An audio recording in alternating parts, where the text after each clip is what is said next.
HOA patrol at the door. Picture this.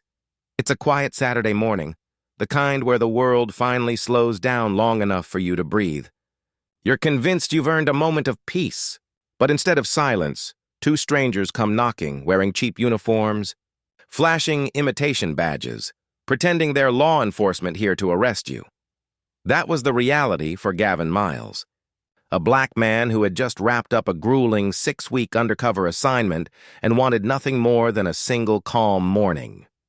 But the so-called Community Safety Patrol wasn't the police at all. They were imposters, brought in by none other than Elaine, the iron-fisted HOA president who believed intimidation was power. What she didn't know was that Gavin was far from an average homeowner. And when her hired frauds tried to drag him off his own property, she was about to learn what happens when fake authority challenges someone who knows the real law from the inside.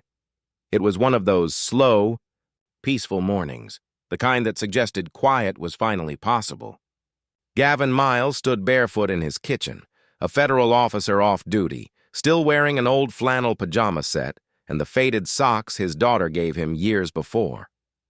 Back the Blues was stitched across the toes in bold letters. He never wore them to work, only here, in the privacy of home. For the first time in weeks, he allowed himself to exhale. 6 relentless weeks of undercover operations, chasing cartel runners into sewer tunnels and collapsing warehouses, had weighed on him. 4 fellow officers lost in the past year, too many memories pressing on his shoulders. Silence was the only thing that eased the noise in his head. Then it happened. Ding-dong. The doorbell shattered the calm like a siren. Gavin's eyes narrowed. No one rang his bell. Not on a Saturday. Not without warning. Before he could move, a voice barked from outside, loud, overly rehearsed, eager to sound official.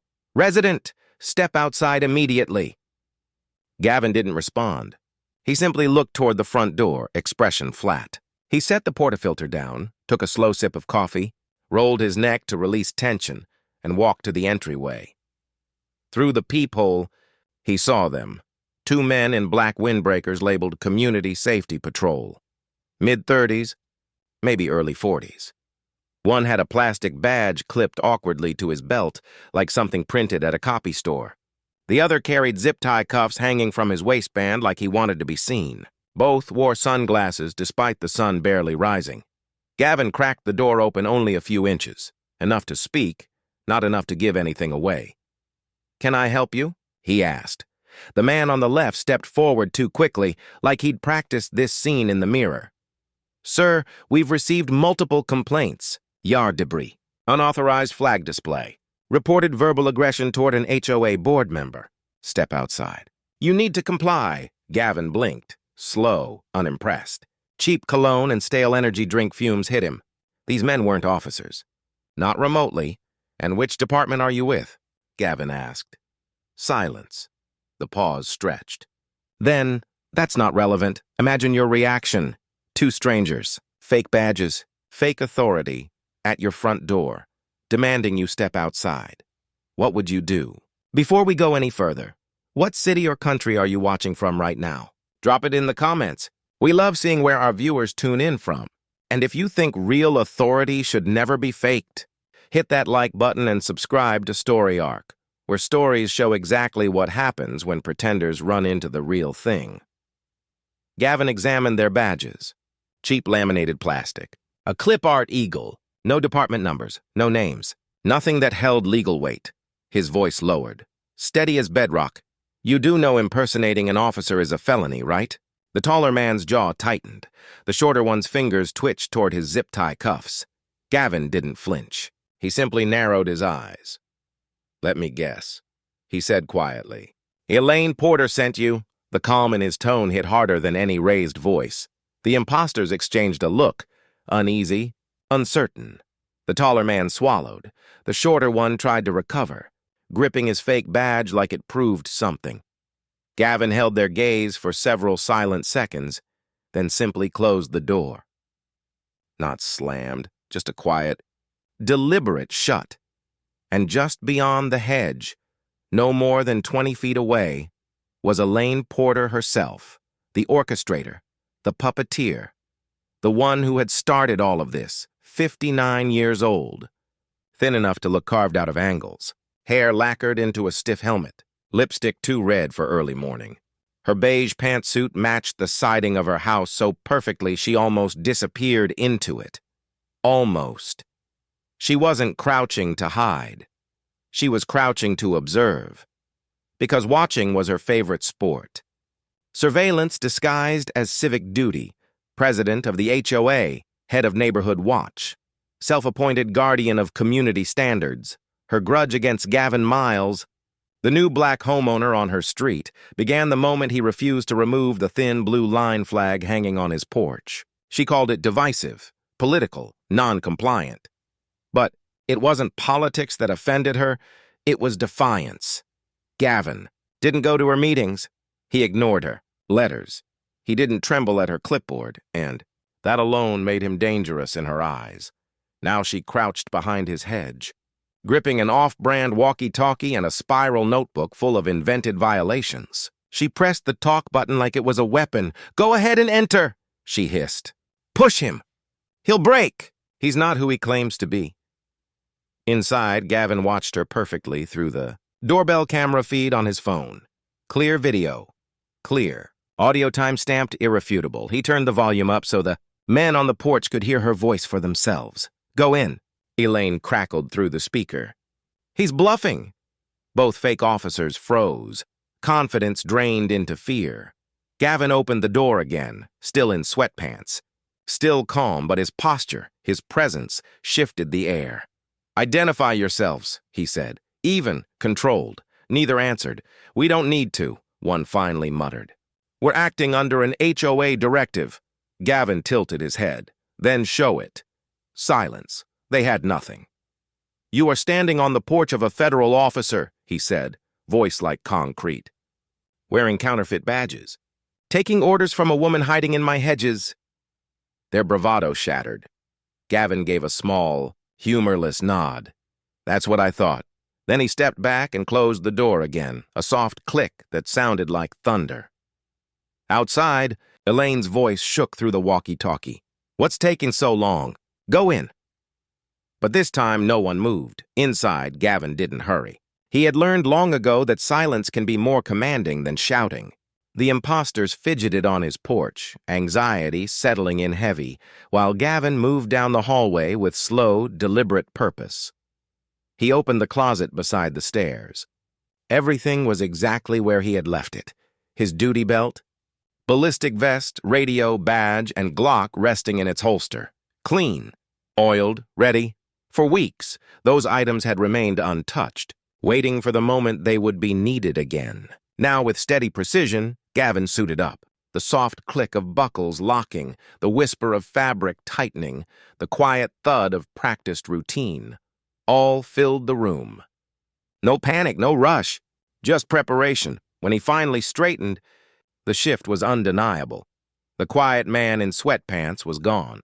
Standing in his place was Lieutenant Gavin Miles, Federal Narcotics Division, a man whose authority came not from volume, but from years of training, experience, and truth.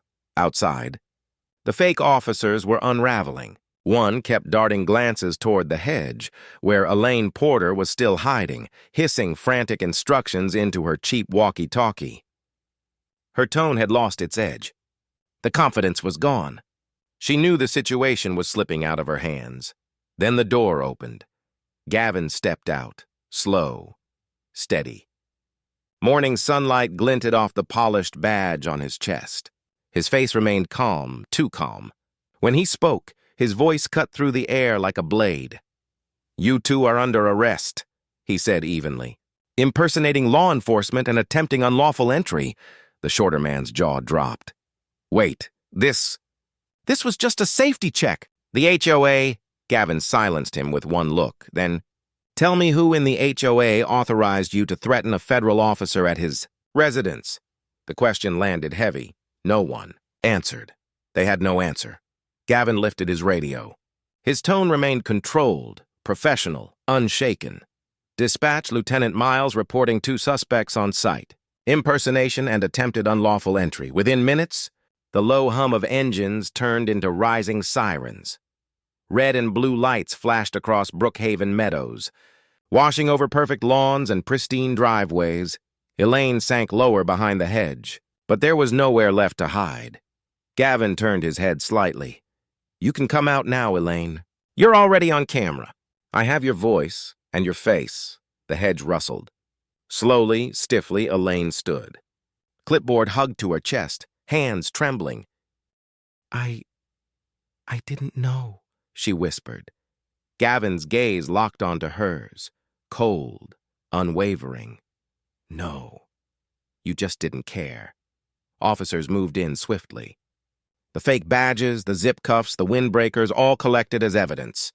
Elaine Porter, the woman who had governed her neighborhood through fear and petty control, now stood under the lights of real law, and for once, she had nothing at all to say. By Monday morning, the arrests were official. Elaine Porter and her hired imposters faced a list of felony charges: impersonating law enforcement, attempted unlawful entry, and issuing threats against a federal officer. The story spread quickly through Brookhaven meadows. Some residents were shocked, most were quietly relieved. For years, Elaine had ruled the subdivision like a petty tyrant, handing out fines, issuing threats, and turning the smallest complaints into public shaming. She once forced a family to remove their child swing set because it disrupted property symmetry and made an elderly veteran tear out rose bushes he'd tended for decades. Neighbors stopped inviting her to gatherings, not out of respect, but out of fear she'd report them. But now, her power had collapsed. When officers led her from her house in handcuffs, the clipboard she never went anywhere without was collected as evidence, bagged alongside 2 imitation badges and a pair of plastic cuffs. For the first time, Elaine wasn't the authority, she was the defendant. Back at the precinct, Gavin Miles sat behind his desk, finishing paperwork while the station moved in its quiet, steady rhythm. Detective Cole Ramirez leaned against the doorway, holding up his phone with a grin. "Fox wants a statement," he said. "They're calling it the HOA sting. Front page stuff. You could do an interview." Gavin didn't look up. He kept typing. "Let the indictment speak," he answered. He wasn't chasing headlines. He was restoring order, the kind Elaine had spent years corrupting. In court, Elaine tried to reinvent herself. Dressed in a soft beige cardigan and wearing the expression of a weary volunteer, she told the judge she was merely overwhelmed, just trying to keep the neighborhood safe. Her voice trembled. Her words sounded gentle, careful, harmless, but the illusion shattered when the prosecutor pressed a key on his laptop. The courtroom speakers filled with her voice, recorded directly from Gavin's doorbell camera. "Go ahead and enter."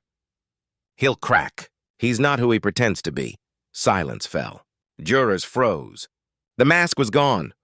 You didn't know he was a federal officer?" the prosecutor asked. Elaine looked down. "We thought he was unemployed. He never came to meetings. And that police flag? It was political."